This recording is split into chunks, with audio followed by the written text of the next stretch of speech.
नमस्कार मंडळी, मी प्रणाली वाईरकर। आम्ही मालवणी या चॅनलवर आज सुरणची भाजी दाखवणार आहे। चला तर पाहूया। हे बघा, हा अर्धा किलो सुरण आणलेला आहे। तो असा आपण छानपैकी कापून घेऊ।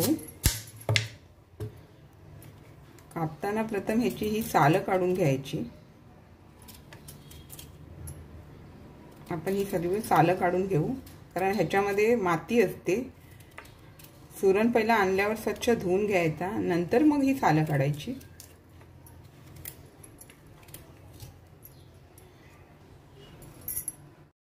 निघून जाते।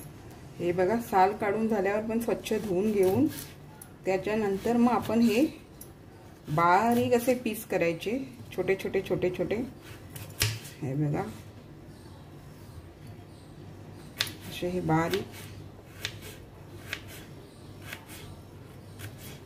बारीक व्यवस्थित असे बारीक पीस करून घ्यायचे। करून घेते आता। हे बघा, व्यवस्थित मी भांड गरम करून घेतलंय। त्यात हे फोडणीला लागेल इतके तेल घालायचे।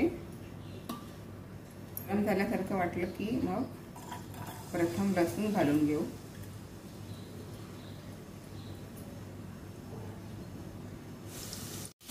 हे बघा, लसूण थोडा लालसर होत आला की त्यात आपण हा कांदा घालून घेऊ। मी अर्ध्या किलोला 2 कांदे कापून घेतले।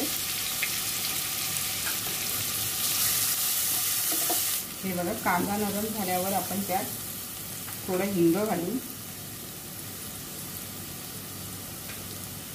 त्यानंतर थोडी हळद घालू।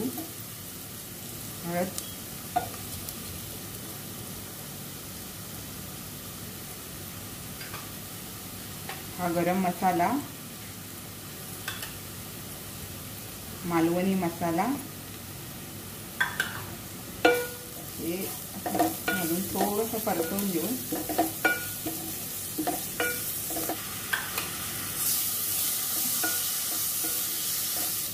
त्यात आपण हे अर्धा किलो सुरण स्वच्छ धुवून कापून घेतलेलं आहे बारीक असं, ते घालू।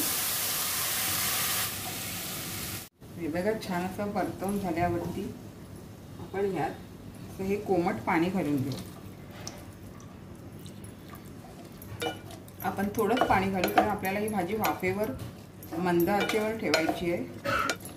कारण सुरण जरांना खाज खाणारं असतं, म्हणजे खाजियाळं असतं, तर ती शिजवतानाच कोकमा घालून घ्यायची, म्हणजे थोडी खाज ना कमी होते।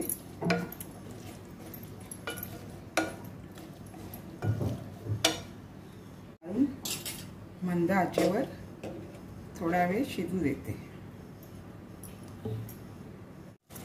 हे बघा, भाजीतलं पाणी थोडंसं कमी झाल्यासारखं वाटलं असं मी थोडं हे कांदा खोबऱ्याचं वाटण घालून घेते। सुकेपर्यंत झाकण मारून ठेवते। हे बघा, आपली भाजी आता थोडी अशी सुकत आली आहे। बघूया। हे बघा, सुरण असं बघा वाफेवरती छान शिजले। त्यात आपण थोडं आता चवीपुरतं मीठ घालून घेऊ।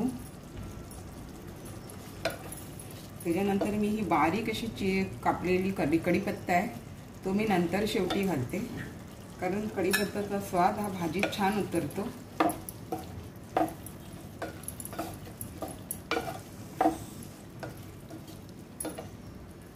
थोडा वेळ पुन्हा झाकण मारून ठेवते।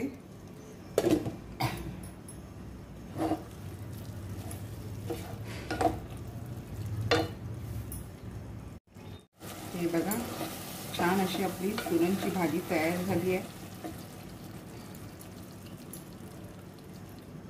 हे बघा, आपली भाजी सुरणची भाजी तयार।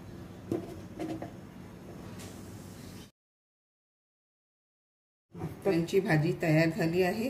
अशीच नवीन नवीन रेसिपी सहित पुढे भेटूया।